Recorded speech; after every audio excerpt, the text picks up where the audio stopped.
the thing. Sure. Rich Gussenberg. Here. Sean Kimball. Here. Sarah Stevens-Morling.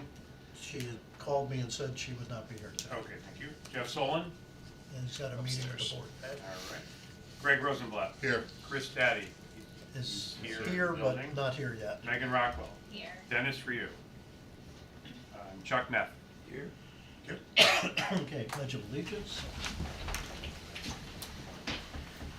I pledge allegiance to the flag of the United States of America and to the republic for which it stands, one nation, under God, indivisible, with liberty and justice for all. Public correspondence and comments. We have nobody from the community, and I am not aware of any correspondence that we've received. So we'll move right along. Approval of the minutes of September 26th, which are very extensive. This was our joint meeting with the Board of Ed regarding the Norton project. Do we have a motion? I'll move to accept the minutes. Great. Second? Meg? Any discussion? Seeing none, all those in favor? And it is unanimous. Chairman's report, we had a meeting of the town council on October 8th. It was very short on my end. I basically reported to them on the two joint meetings that we had with the Board of Education and the two PCR meetings that we had with the state, and that we were just waiting for approval from the state to get out to bid. The Board of Ed and the Town Council had also had a joint meeting on September 30th, and had gotten into a little bit of a discussion about where potentially they might begin to look towards the next building project.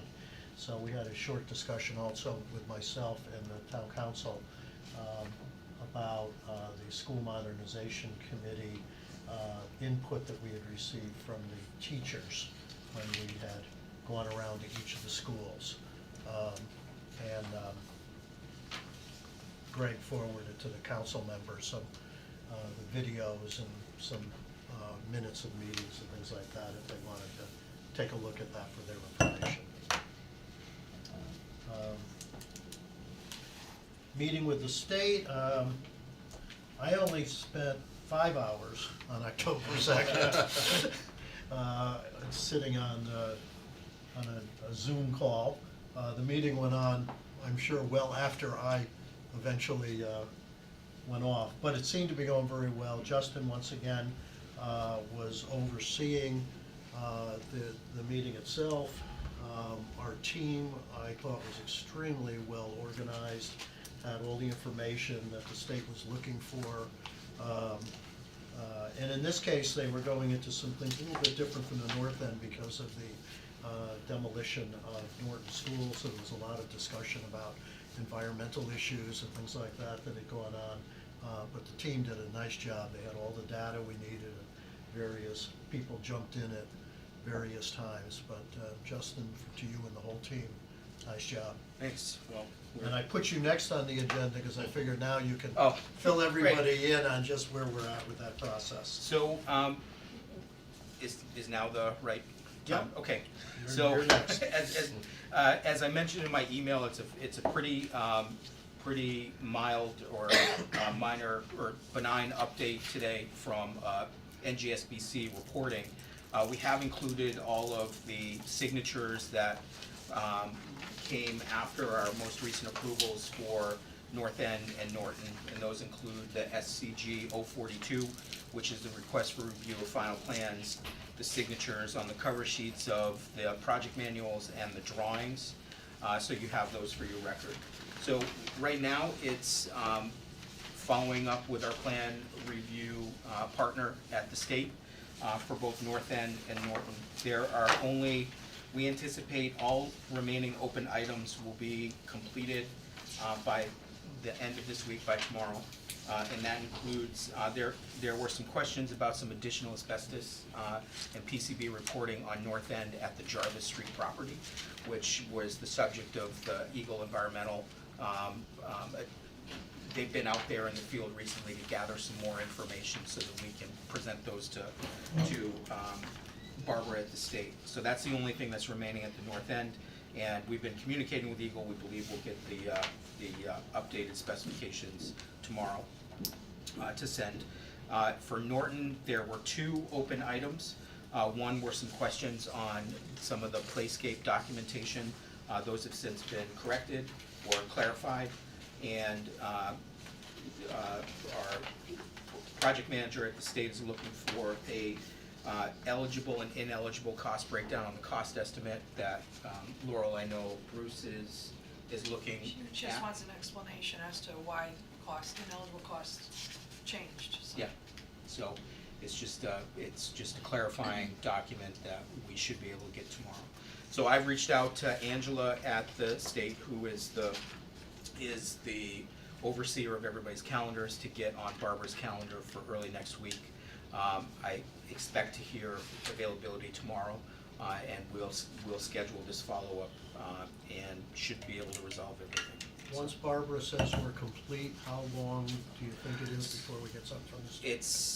It's usually a couple days before we get the letter that's approval to bid. I know in the schedule, we originally anticipated that we'd be going out to bid today, so it's likely going to go into next week, which if it does and we get everything next week, it will mark an improvement over the phase 1, which took 5 weeks to get an approval.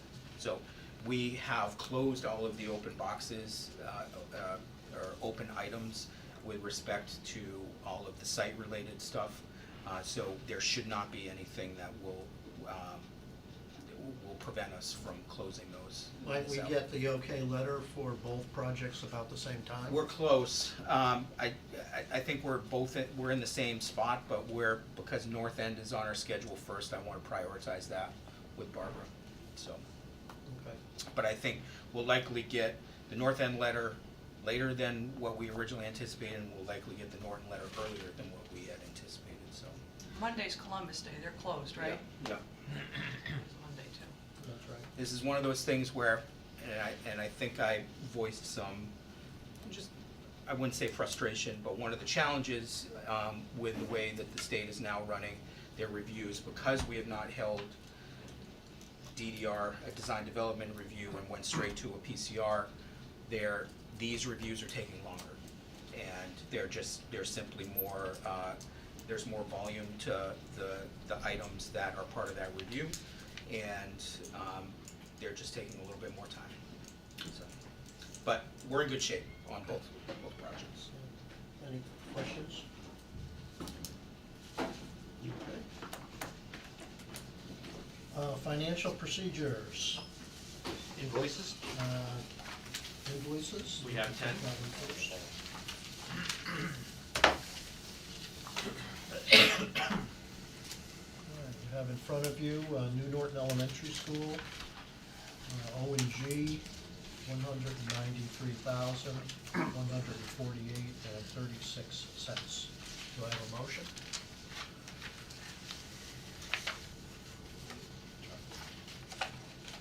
A second? Second. Sean, discussion? Seeing none, all those in favor? Unanimous.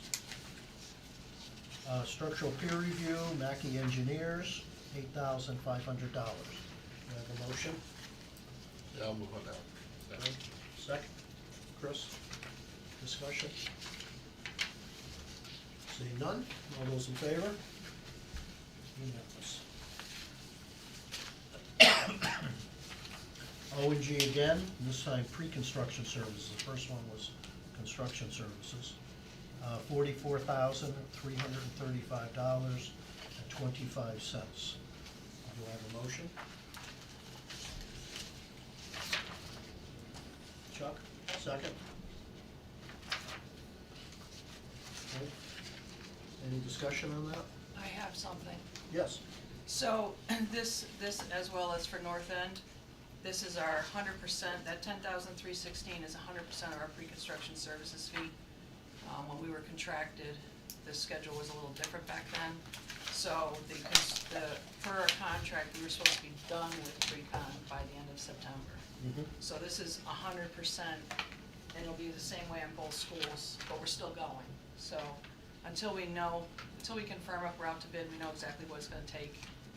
But there's, in our contract, it's a monthly sum, I think it's $10,324 for every month beyond, October 1 per se. So it really goes until the GMP is approved. So we're talking like 3.5, maybe 4 months-ish at this moment in time. But I just wanna make sure everybody's aware that we're exhausted. Rich, you and Emily, keep an eye on that. We will, and then of course, we'll have to do an amendment to their contract for that. But not knowing when we're gonna have the GMP, it's hard to say exactly how many months. Right, so just so you're aware that it's gonna start, the clock will start, and then whenever we can wrap up, we'll wrap up. 10,000 per month per school, Correct? 10,324. so looking around 60 grand. We'll see how long it goes, hopefully. Hopefully we'll be moving quickly. All right. We have a motion, we have a second. Any other discussion? All right, all those in favor? And it is unanimous. Thank you for filling this in. Code compliance, Versteeg Associates, $8,785. What? 18,000, you said 18,000, I said eight? Yeah. Okay, 18,785. Do I have a motion? Sean? Second. Second, Greg. Discussion? Okay, all those in favor? Unanimous. Arcadis, owner representative, $4,883.04. Do I have a motion? Greg, second? Chuck, any discussion on that? Seeing none, all those in favor? Unanimous. Tecton Architects, $1,019, $119,000, $150.79. Chris, and the second? Second. Sean? Any discussion on that? All those in favor? And again, unanimous. All right, for the new North End Elementary School, pre-construction services, O&G Industries, $42,812. Do I have a motion? Chuck? Second? Greg? Any discussion? Same comment. Same comment. And, okay, all those in favor? Okay, unanimous. Versteeg Associates, third-party code compliance, $22,570. Do I have a motion? Meg, second? Second. Sean, any discussion on that? All those in favor? And that's unanimous. Owner representative, Arcadis, $5,477.44. Motion? Meg, second? Sean, any discussion? Okay, all those in favor? Unanimous. And last but not least, Tecton Architects, $142,587.17. Motion to approve. So moved. Sean, second. Chris, any discussion on that? Seeing none, all those in favor? And we are set. Well, actually, Yep. my packet has something from Chesapeake on it. That's, so, as part, That is a pass-through, part of the reimbursables. yours? It's That's in all in ours.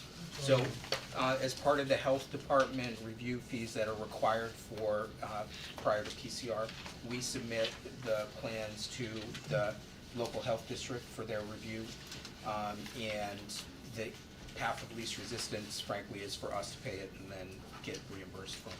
I just didn't know what it. Yep. Why So we we didn't just, vote on it. we just approved that. Yes, yes. It's part of yours. It's like, it's up to him, so. Good eyes. Okay, change orders. We Rich? have one. We have one. Our very first one, it is from Richards Corp., which is the site subcontractor. This is for some straw mats that we put down at the Norton School.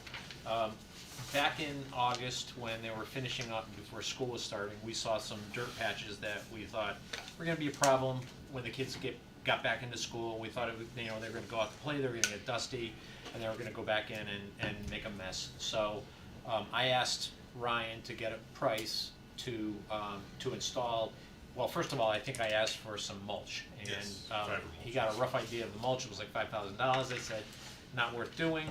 And then he suggested that we do straw mats, they're basically erosion control mats to put down, keep the dust down, and then let the grass grow through them.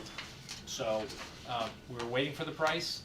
I think at one of the last meetings we had here, Ryan came in and said the work was already done. So, they went ahead and did it without any authorization. We all know what the process is as far as approvals go. I think, you've had that conversation with that subcontractor. I have had that discussion with them, and originally their proposal was a lump sum, no breakout to it, so I, kicked it back to them and said I need a labor material breakout at the very least of this. In the process of doing that, the landscaper hydroseeded and then put the erosion control blankets down without any, obviously authorization to proceed with that. So, we ended up with this. Richard has asked me to present this to this committee, so I am presenting it to you, knowing full well that they did not follow the proper protocol for getting an approval prior to doing the work. I had a conversation with Chuck. As I said, I couldn't get a hold of Dennis, but Chuck and I went through what it was, gave him the same overview of what we've done, and he thought it was a reasonable price and thought, it was worth bringing to the committee. Chuck, you're okay with this? Yeah, I think the reason it wasn't in the initial stuff is because it was gonna be hydroseeded before, and the kids wouldn't have been on there when it was all dirt, so, I think we would've all said, yeah, put it down at the time if we were presented it before, so. Okay. So you're recommending it, Chuck is recommending it. That's the process that we approved. At one point, Rich had come to me saying, well, it's under 5,000. So, I'll present it to you, and I pointed out that my approval is only in emergency situations. So I said, I really want, this is the first one we dealt with, I said, let's go through the process. But let's also make sure that we have the conversation with each of our subs, that they have to get pre-approved before they do work. And if they're gonna come to us after the fact, they may find that they're not getting paid. But this is the first time, and obviously there was some confusion about the approval process. So what is the total dollar figure? So you have it in your package, it's $2,446. Any discussion? I had a question. Yep. I guess. So it's showing that it's like a net zero, and you're taking it out of their contingency, so we would So increase there's no those. increase to the GMP, right? Got it. So we'd be increasing those something to, how are you gonna pay for it then? Well, we have a contingency fund in our budget that you approved for us. Gotcha. That fund is used or not used. If it's not used or any portion of it is not used, it gets returned back to you. So it's just a deduct out. Yeah, it's just a deduct out of that. We have both an allowance and a contingency. I chose to go contingency. It's two buckets, and both buckets will go back to you. Whatever's unused of those two buckets will go back to you at the end, once we close out this phase of the project. So Well, in I terms think of I'll our- roll it into the phase 2 GMP, like we'll clean up the credits and all that then, I would do. So where do we see that bucket, I guess, right now? Is that in the budget report somewhere, or how do we know how much is left in a bucket? This is in the approved value that you okayed for O&G back in the summer. You don't have So, a cost report, right? so it's within that bucket.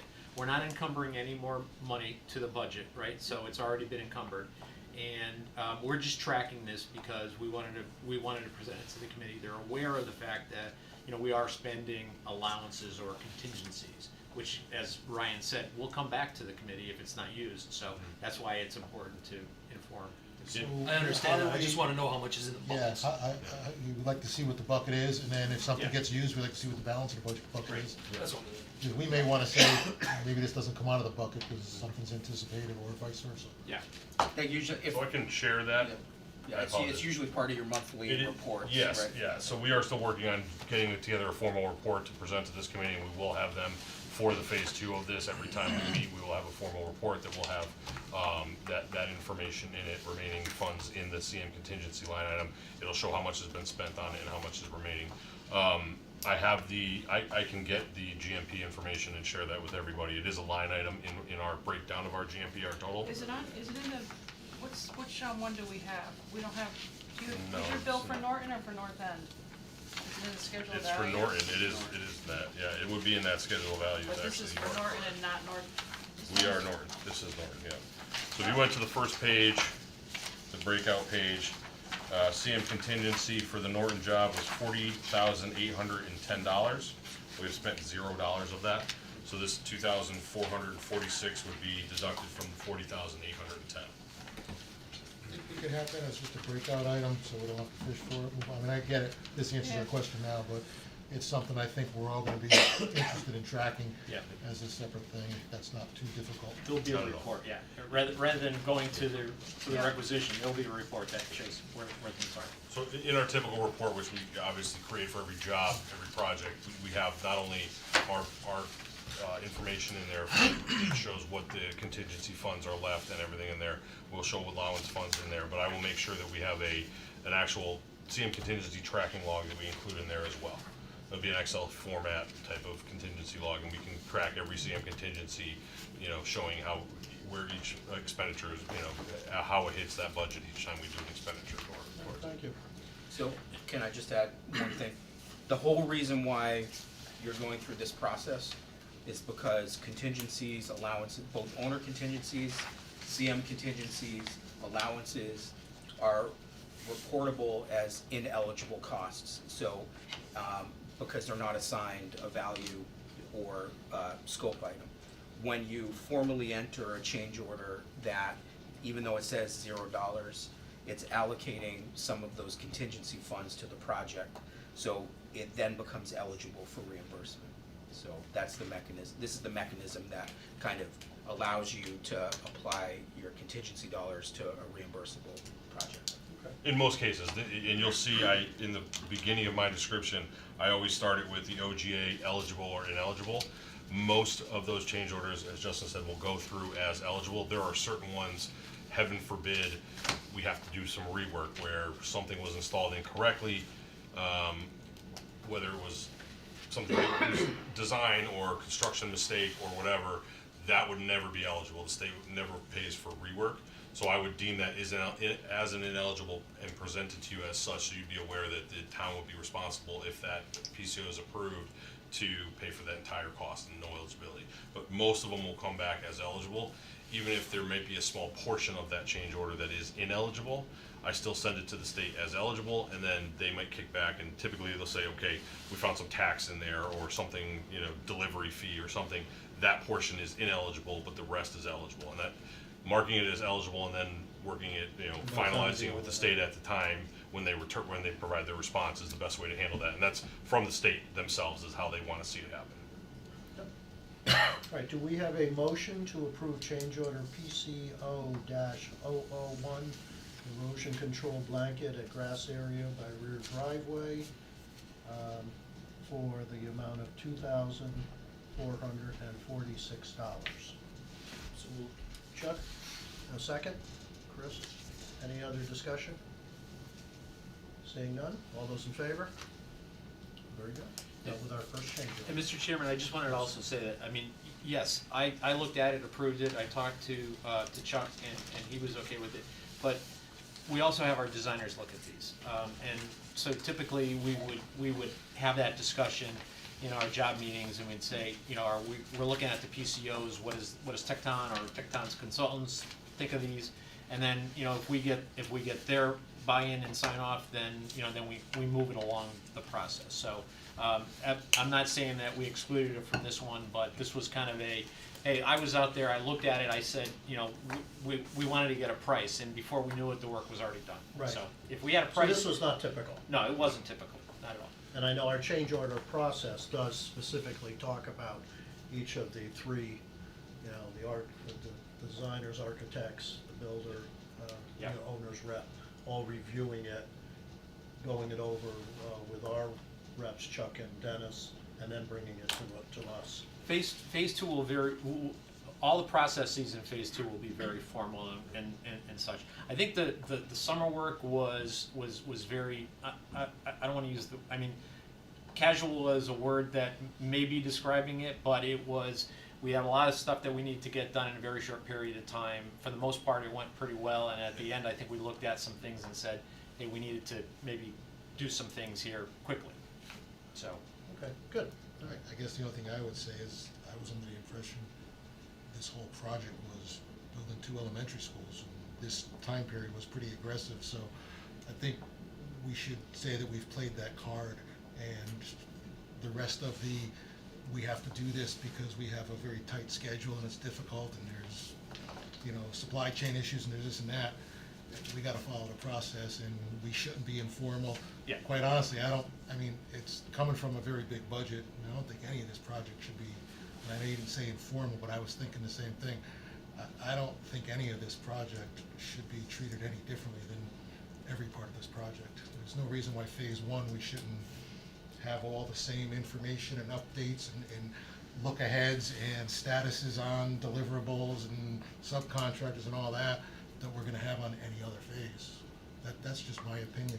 I mean, Yeah, the board I- can chime in wrong, and tell me if you disagree. No, I but- agree, and that's why when I talked to Rich and when we spoke with Ryan, we said we wanna make sure, you know, here's the process, here's how it just to be done in the future. We're to follow that process exactly. If somebody jumps the gun and does work without approval, they're taking the risk that this group may not approve the funds. And I just think and I said this before for other things, it sets a bad precedent. I think we need to make it clear that we're a friendly bunch, but let's be friendly when it's time to be friendly, but as far as the project and that work, we need to be formal, the communication needs to be there, and of course, I understand, and we all understand that sometimes there's deviations, there's an emergency, there's a reason to react, but, you Well, know, we do this is have- not that. We do have within the procedure that in an emergency, through me, we can approve a 5,000, Sure. up to 5,000, and then bring it to the committee. I was assured when we approved the process that because we meet every 2 weeks, that there's not going to be, you know, many, if any, issues that should be time sensitive, that, you know, usually if you can say it's Thursday and we're meeting next Thursday and you'll get your approval at that time, that should generally be okay. I agree completely with everything that's been said. Just on the last project I'm just finishing now, there was over 400 change orders. It was a renovation of an existing building, and all of those were approved prior to doing any of the work. So that is how I run my jobs. This is one that got slipped by us, and it will not happen again. The process, we have worked out the process of review internally with the 3 parties of how we'll do that before it comes to this committee and the subcommittee for review.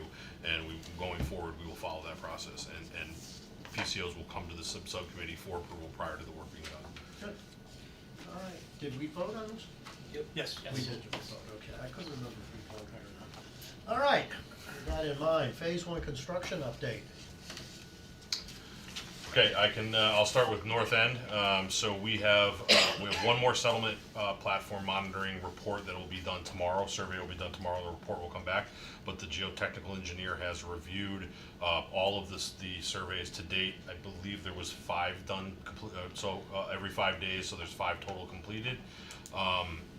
from those 5, we've seen very little to no movement, generally in the, maybe 1/100th of an inch up or down.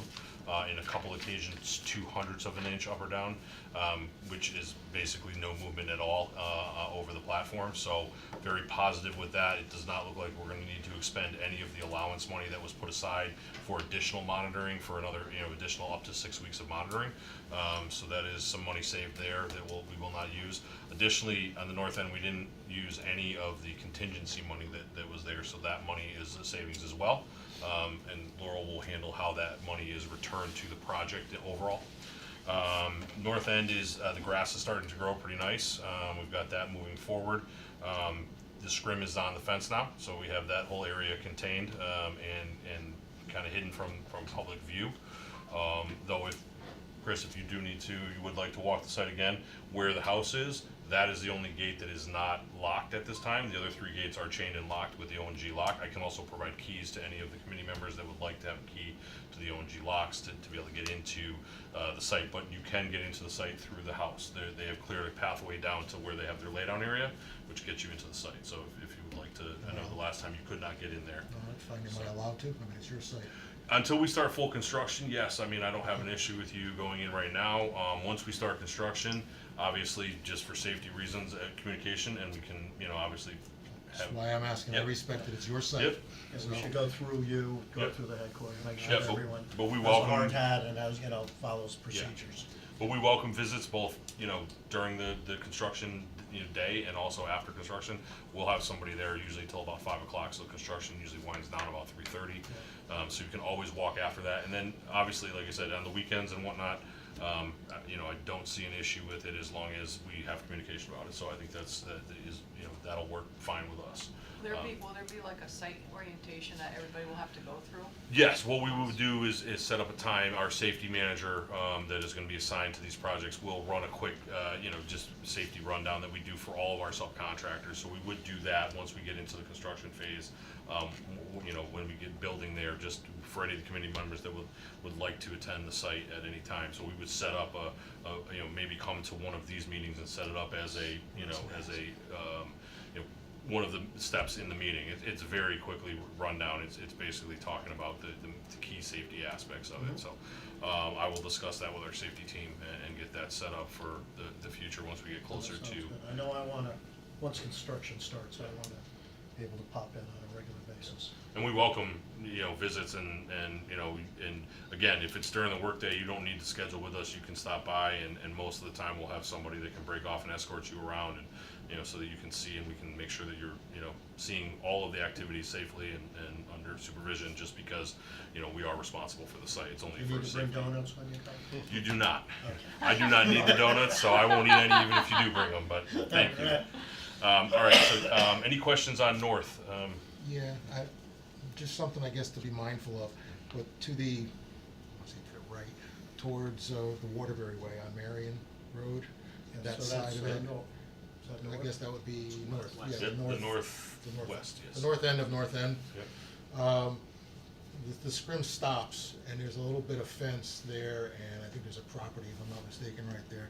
I don't know if that's a concern, if we're trying to block it, or if we want to, but there's an area where, as you drive by, you can see in, and it's probably like maybe an 8-foot section of, and I don't know if that is something that's a concern or not, that we Yeah, I want haven't seen it it, so locked I don't off or not. I know specifically where the fence returns into the property, basically, Yes. that when at that far corner, it returns in. They ran the scrim up to, as per what the logistics plan showed, to the end of that run that's on the street.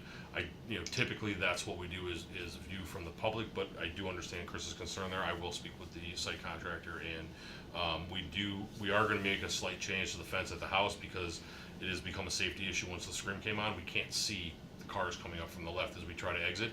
So they're gonna pull that whole gate back a full car length and angle if you're pulling out of the house, the left side fence, put it on a 45 so that I can actually see, cars coming. I almost got hit the other day trying to nose out. So they do tend to fly up that road, especially in the afternoons at 5 o'clock. So I'll talk with them when they're back to do that. And if we can get, I they should have some extra material, and we can get them to. You know, if you have extra, Yeah. that would probably be a good. Yeah, well, we're gonna strip a section of that, fence in front of the house, just because it's too much of a. Move it around to the Right, other and we side. could take that and move it around, just because it's too much of a blind issue, even changing the fence layout. I wanna make sure that no one's gonna get hit trying I'm to not pull too out of that. concerned now, but once you start putting a lot of materials and things in there, you know, we don't- Right, yeah, we don't want people seeing it's so I will address that with the site easily contractor. accessible. Yep. Yeah, it's just a thought, and I saw it. No, it's something I noticed as well, and meant to talk with them. I met with the foreman, the project manager for the site contractor on today to go over the fence issue at the gate of the house, so. Good, okay. Norton? So on Norton, as you know, all activities had been completed with the exception of the culvert and the work over at Sharon Road. That work is scheduled to start on the 21st. I have been in contact with the neighbors in the area. Olga has kind of taken over as the neighborhood captain, let's say, and is keeping all of her neighbors informed. You know, we will continue to keep her as well as Mr. Flagg and his wife informed. They've been the most in touch people. They border it. Yep, and they've also been in touch with me, you know, directly, and I'm happy to share my contact info with any of the other neighbors, but so far none of them had wanted, they just said they'd go to Holga, so, we're in pretty good shape there with that. That'll be about a 2-week process, give or take. They'll get done about November 8th with, you know, And which what is. will that entail? So, the initial is the preparing of the road to receive the tractor trailers and the crane and everything that is needed to install the the culvert itself. They're gonna be putting in their cofferdam. They're gonna do a lot of prep on the what will become the future construction driveway for that period of time, So so. they're grading it Yep. and putting. They've got to strip Come some, down? yeah, they've got to strip some of the topsoil material. They'll strip that out of there and stockpile it. Excuse me, stockpile it inside the fenced area, but towards the back of the fenced area, away from Sharon Drive. They've got to put in tracking pads at both sides of the culvert, one at the road and one at the school side of the culvert that are called for in the document. So they will get that, and then they will create a gravel driveway there, like a compacted gravel driveway. It won't be a paved driveway, but it'll be a compacted gravel driveway that they'll install there, and that will be maintained. You know, that'll be our main construction access, and will be maintained by the Phase 2 site contractor when we get them on board in Phase 2. The culvert is tentatively scheduled to arrive the 25th, give or take a couple of days. It won't be it'll be take, you know, it might be a little bit later than the 25th, but right now they're targeting the 25th to receive that. And then they'll bring in some, you know, all their heavy equipment to put that in place, cranes and whatnot, or one crane and whatnot to put that in place. One of the challenges and something I need to bring up to this committee today is on Sharon Drive, there are about 6 maple trees that hang over the road, the main road of Sharon Drive, and the lowest branches are like 10 feet. These tractor trailers and whatnot that are coming in, by law, it's like 13.6. You can't be above 13.6 for anywhere to drive. We may need to trim a few of the lowest branches. I don't know the process of that. He just brought that to my attention today. The trunk of those trees are not on our property, but the branches hang over. No, they're not on the property. It's the main. It's the actual Sharon Drive, the actual roadway. They're hanging over the road itself. Curb line trees. Yeah, the curb line trees. Yep. So there's about, I think it's 6 maple trees where we don't have to cut any of them down, but some of the lowest branches are going to be impacted and you know, could be hitting Is that something smokestacks and. Sean, we'd have to get approval from. Yeah, I can confirm, I can forward it to Public Works Engineering. Is there an arborist or anything? We have that- 2 people who are designated as tree wardens, so I assume they'd be the ones. Yeah, If they're that's not who the we've ones that worked make the with in the past. decision, then, yeah, if they could. Richard said if they get authorization, they don't mind taking care of it. It's a little chainsaw pole saw that, you know, they're not huge branches, but some of them will get damaged and there's a potential to damage the vehicles too, driving through that area. It's just the town's right away, it's in the road and the right away. Yep. I'll send you- Anything new on the telephone poles? So, yep, that's my next update. Frontier has installed their new pole. I've been in contact with Eversource. We have to do some handhole work where Richards comes in. They put in a couple of handholds, some conduit that'll go under this driveway that we're gonna be creating. Once those go in, Eversource will schedule the work to do those poles. Richards is gonna do that the week of the 21st. When they get in here, they'll get those in. Then Eversource said it's 2 or 3 weeks before once that's completed, for them to relocate their pole. The only I was notified Wednesday or Tuesday by Frontier that I have to reach out to the cable companies and get them on board to move their equipment to the new poles. That was not something that was And discussed that's- we all previously. coordinate at the same time? Well, this is new to me. Typically, that in the past has always been done by either the owner of the pole, Frontier, Eversource, or whoever owned the pole. I'm going to be on the phone with them tomorrow. I just got the information today, the contact information. So Cox is on the old Frontier pole.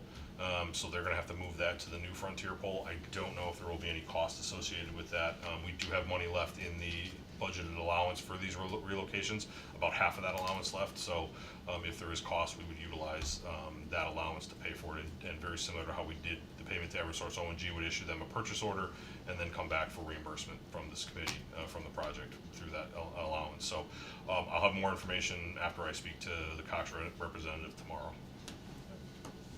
Other comments or questions? Where are we on the deliveries of the early order equipment? So we're still in the review and approval phase of the generator. We had an initial submittal for the generator. There were some comments that came back from Kohler Ronin. We addressed all of those comments, returned those comments to Kohler Ronin. They just sent back to me today or yesterday, possibly. I was out to a family funeral, so I saw it today.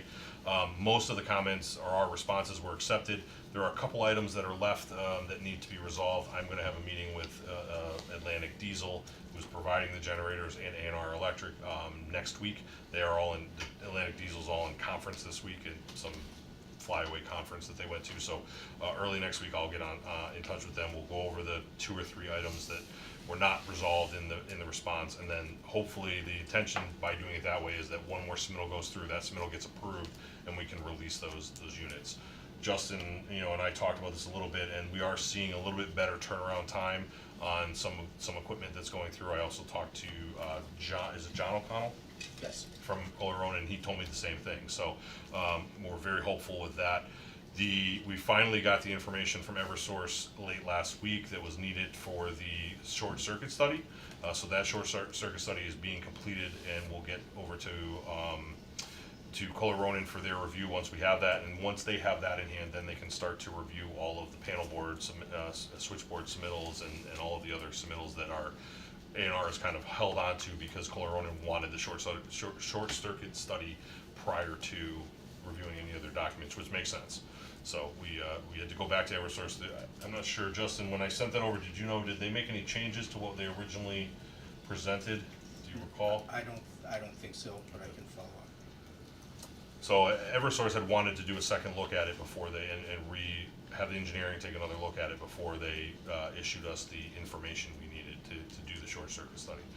Even though they did, I guess, do a study originally for this project, they just needed, I guess that's their process, to do a check off of it, so. Other comments or questions? All right, thank you, Ray. Schedule update? So, just to. Yeah. Is Atlantic Diesel the brand of generator, or are they just? They're a distributor. For who? Do you know what generators were that? One was a Rolls Royce, and the other one, That's the engine. is at the end, so I'm not sure exactly. I can get that information for you, Chris. I'd share that, I'll happily share that, the submittals with you. if you I guys was to just look curious at. what we're getting. Yeah. Generac, What were the Kohler. name? It wasn't Generac. Generac, Kohler, Cummins, Might have been Cummins, actually. Cat, I think I've seen Caterpillar, Cummins. MDC. Rolls-Royce sounds cool. Only the best. That's the engine, yeah. Those all go that way. Those all of them So go it that was way. none of those that I mentioned? Steve's good generator? It might be Cummings. I wanna say it was whatever the basis of design was. It was but based on design. I don't remember who basis of design was. All right, so as far as the update goes, again, just highlighting things that are near or have, or, again, still waiting for the approval to bid. You're gonna see this -3 now in the total float. Typically, you don't see this column. It's just how we track what's on schedule, what's not on schedule. So, again, we were supposed to go out to bid, as of the 10th. And this is assuming to go out to bid on Monday. That may or may not happen, but this is just pushing. The other thing is, it's kind of pushing us into the holidays, which is a real pain in the neck too.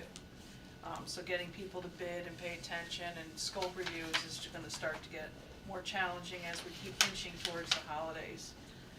Cause we really wanna be out to bid at least 5 to 6 weeks for the schools, right? So whenever we start, 5 to 6 weeks later, and then you've got the, you've got the 2 schools going on. So, we'll keep going at it, we'll do as best we can, as fast as we can.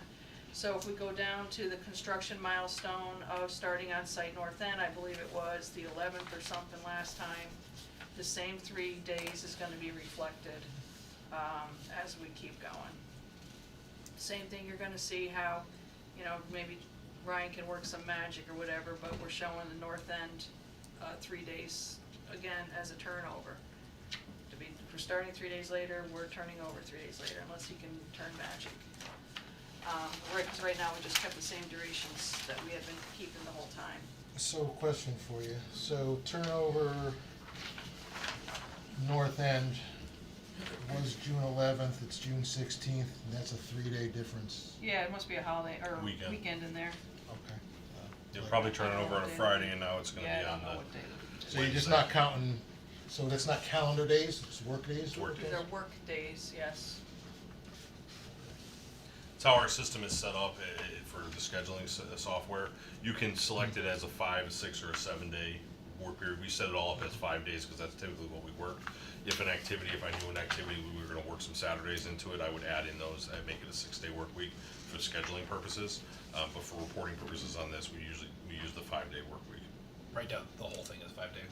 Yep. Right now, the whole thing is 5 days, so, But not that we wanna pull that trigger, but, this is, I mean, there's an obligation to create a recovery schedule if you start having Right. busts in the schedule. Correct. I don't think that anybody here should be saying that because we're currently tracking 3 days late Right. on the bids, we're going to be 3 days late in the turnover. well, I'm just reflecting the entire shift, right? We're not recovering from it yet. Got a Because long we way- still don't know got a what we're long doing way to go. with the bid, so. Well, I wasn't questioning the fact, I'm glad we're tracking it, I think it's great. Yeah. It's just, the math didn't work for me, from 11 to 16 was 3. Yeah, I'm you sure know. there's a weekend in there. But Dr. Sullivan's not sitting here, but you can be sure that as you start pushing that turnover date, Yeah, because he's got a lot to do after we turn the building over. He's They gotta got move furniture, everything and they get got technology. building set up and, Yeah. so. And that's where also, you know how you have the major classroom wings, right? There will probably, what's gonna happen is probably there's not one turnover date for the entire building. We will probably start to turn over wings, right? So now you can start moving in here, now you can start moving there, but we're not there yet. Like, we're not ready to go there yet, pull that lever. I opened a building a week late one time, and it was, the day before school that we had to call all the parents and say, can't make it, we didn't get the certificate of occupancy, we're gonna be another week. So, I'd rather not go that route. Yeah. Do you really expect that we're gonna have phasing for this, to be able to open it? No, I don't mean that, I don't mean it opening, I mean turning over for furniture and technology, For start FF&E, moving in. yes. There's a lot of work that the district has to do after we turn the building over, like, we're done, okay, you can start moving in. They need time too. So, like, you can see the 11th and the 16th, okay, you got 2 months before school starts, but there's a lot of work to do, so we could probably prioritize, a couple of, maybe one of the wings, top and bottom, or whatever. When I'm sure they'll when I they'll did go open into that building, there were still things. It'll open the whole time, the whole building will open at once, it's just turning it over to the school and Yeah. start moving in. Well, we had places like the fifth floor hadn't been put in yet and some things like that. There were crews still working at night after school was out, finishing a lot Yeah, of we don't, small things. try to avoid I that. prefer not to, Yes. but, we had to get the building open. So, structural, I'm on page 2, structural steel pre-detailing area that's underway, that's kinda sort of wrapping up, it's supposed to be done before the end of this month. We're still working on it. It's coming together.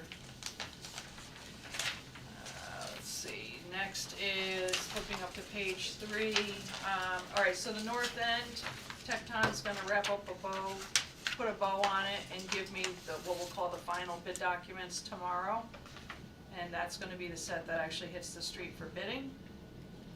And then Norton, we've gotta we haven't decided on what that date is, where there's gonna be, like, put a bow on it and let's get those, those final bid documents, so that everything is all set and ready to go.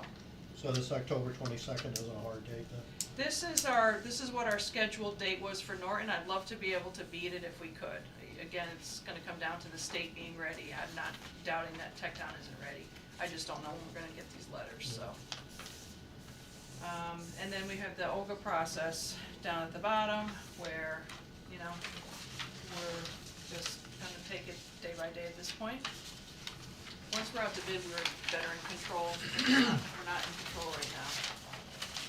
And then top of the, page 4, that's where the PCR meeting happened on Norton on the 2nd, and we're in the throes of that, review right now. It doesn't seem like there's nearly as much follow-up on Norton as there was with North End, right, Justin? Correct. So. DOT encroachment is just something else that's kinda just gonna wash away. It's just gonna get wrapped into the bid when we go out to bid. And turning over to page 5, okay, now here we got the bidding, so as soon as we can, we're gonna get out to bid. And you can see we are creeping into Thanksgiving. I have these dates on here, but pay no mind to them right now, cause I think the 26th is the Tuesday of Thanksgiving. So I know you have your own set schedule. Once we get out to bid, we'll figure out, what the bid date will be and when to present to you guys. Again, I'm just kinda like pushing it right now without trying to reorganize. But I do see that 26, so there is gonna be a time when we get bids in, and I'm gonna call them critical trade contractors. So this is gonna be our site, our concrete, our steel, HVAC, electrical, so we're gonna be like 5 trades that we're gonna present to you and say, hey, let's keep on schedule, let's just approve these. Meanwhile, I have to scope the rest, I'll have to do the GMP. You will have the whole financial picture at this point to know, to be able to approve these, but just So to we may kinda keep require things a going. special meeting of this group. Yeah, just to move those Okay. critical ones, and don't get hung up on the date, cause I don't know if that's accurate or not, but just so that you, and we'll do the same process for Norton. I tried to, originally I was hitting your dates, but of course that's all out the window now. Some monitoring platforms, you had said that you had already reported on that, that's towards the end there. And then on the last page, utilities, so you see the start of construction, so Norton has not changed yet, but North End, we're tracking just a little bit of a delay to the start. Comments or questions?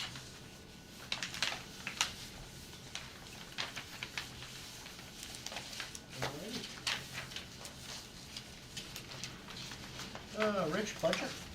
Budget, so, there have been no major encumbrances, in the last month, since we encumbered phase 1 work. We've had a couple of minor changes to contracts so that we can bring on, the various consultants, but that's been it. You do have the updated budget in the back of my package. It reflects, you know, where we were able to move things from owner's contingency into the various line items. Again, they were small items for different consultants. For Eagle, it's under our contract, so that changed our contract. The largest thing that we did, and I think we did this a couple of meetings back, is we moved $1 million out of the North End contingency into FF&E and technology, 500,000 and 500,000, so. Okay. Any questions on the budget?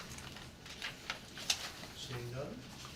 Open item log? Open item log, you have a copy of it, nothing has changed since the last meeting.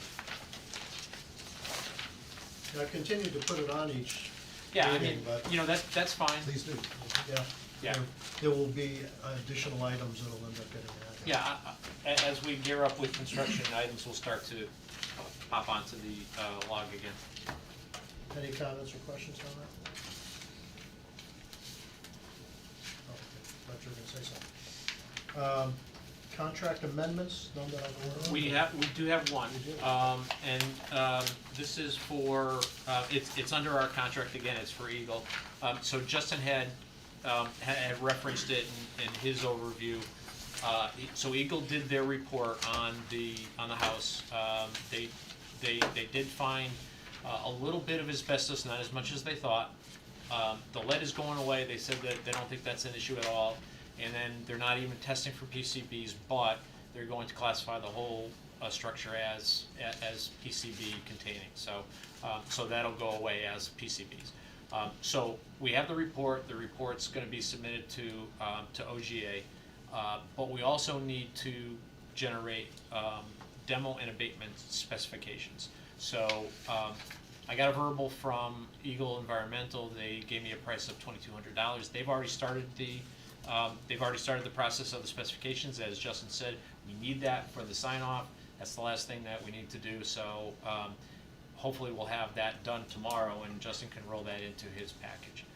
But formalize it to get it to approve from the building committee. I got an email from Pete Folino. It's on the back of this. He said he'll follow up with a formal, a little more detailed, but the value is $2,200, and so that's coming through our contract. We just do a markup of 10%. Is it 22 with your markup or No, it's 22 plus your markup? it's 24. It's 24.20 with the markup. So we need a motion for $2,420 to add to Arcadis's contract for Eagle Environmental to do the Abatement and demolition specifications. abatement and demolition specifications. So moved. So moved. Second? I'll second. Second, Greg. Any discussion on that? Seeing none? Address, we just gotta clean up the address on the, I don't know if it matters, talks about a different place, 118. Oh, it's 1180, isn't it, Charles? It's 1180 at the top, and the rest of it, in the proposal part, it says 118. Oh, 118. Oh, okay. All right, got it.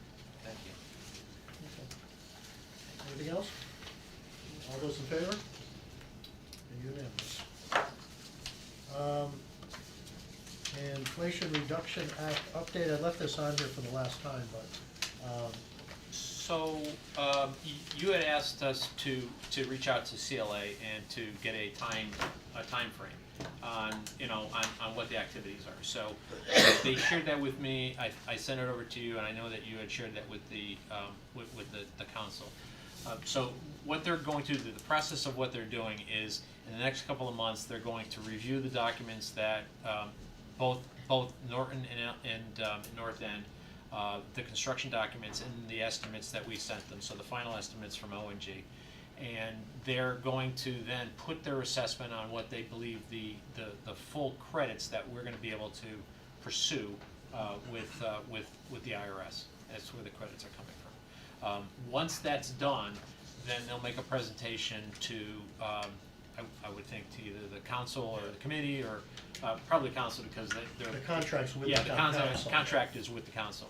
So they'll make a presentation as to what they believe the credits are going to be. Then there's gonna be a quiet period where a lot's not gonna happen, because the next time that they're gonna take action is when they're getting close to finishing up the building. And at that point, then they're gonna register the project with the IRS, and then they can go through the process of pursuing the credits.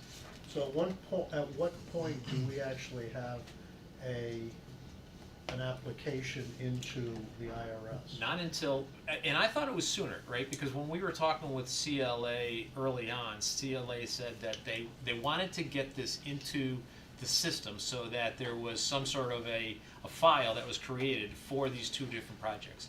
And in reading the schedule that CLA put together, it looks as though they're not going to file the projects until the building is almost complete. Yeah, that's what I saw. And, knowing there's an election coming in November, who knows what could happen to that inflation reduction money. We asked the same question of CLA. We said with the election, and this discussion we had with them back in January, so this was even, well before the election. And they said that they didn't think that the election, one way or another, was going to affect the Inflation Reduction Act, that the money was still gonna be there. That seems to be a little bit of wishful thinking, but, that's what they're claiming, that the money is still going to be available for all these programs. Okay. I forgot something in my report, sorry. because it's not on my schedule. When we go out to bid, so I remember I said 5 to 6 weeks for bidding. Right now, we're targeting for North End a pre-bid meeting walkthrough, which is non-mandatory, but it'll be on site for October 24th, which is a Thursday, and 3 o'clock. I don't know if you'll be there or not, but anyhow, 3 o'clock on site at North End. This is if we go out to bid sometime next week. We'll keep that. And then for Norton, I was actually gonna aim for election day because school's closed and they can walk through because we need our abatement guys to be able to walk through the existing building. So if we get out to bid on Norton anytime around when we say we are by the 22nd or whatever, we're gonna aim for, election day, the 5th of November for that walkthrough. So just so everybody is aware. It is. Yeah, but we It's a can still polling walk site. through. They're usually in the, They're in the gym. yeah, Yeah, that's Yeah, where most I of the go. building is. they wanna see the boiler room and all that other stuff. Yeah, you're gonna coordinate it with the town or the. Yeah, because I school talked to system. Vin about it, so, plus it'll be less with parking and everything else, so I just wanted to get that out because I forgot to mention it. Parking lot's always full on election day there. During the day? Well, you're It right. runs in cycles. Yeah, it If you're does there, run in it's- cycles. Yeah, cause I stood out there with signs and stuff. First thing in the morning until about 9:30 or so, it's very busy, and then it slows down substantially. I think if we stay From outside. 8 o'clock on, you're in It's just trouble. the last, Yeah, and then like, late afternoon, 5 it years gets that busy I've again. pretty much been home and then They're all working, sharing. I've floated at sporadic different Park on the times and have grass not and been don't. consistent and it's Are been there any busy local, each time. Oh, yeah. that I've gone. Well, if You not, guys are we'll have off to go now, like Lisa. 3:30. You're or off. They can always park over for And the church across the Yeah, street. yeah. Like a Your pitch. church Yeah. parking lot conversation. And we're not talking dozens and dozens of cars, No. it'll probably be a handful of people. Not too many Probably people two. show up for a new building, it's really just your abatement demo and your site contractors, because they wanna walk the site and the demo guys wanna see the building, so. Yeah, alright, sorry, I didn't mean that. Oh yeah, there's parking in the back, yeah, Nobody else goes. yeah, no one's gonna go in the back, yeah. Any other issues for the good of the order? New business? What do you have? I have a request of the design team, but if, only if we're at that point. Yep, go ahead. Is it possible if you can ask, the engineers, and I'll explain the reason for this, but, if you could ask them if they could look into putting surge protection, what would be involved, and then ask what a cost would be. Put surge protection on panels that are serving the site lighting, if it's not already.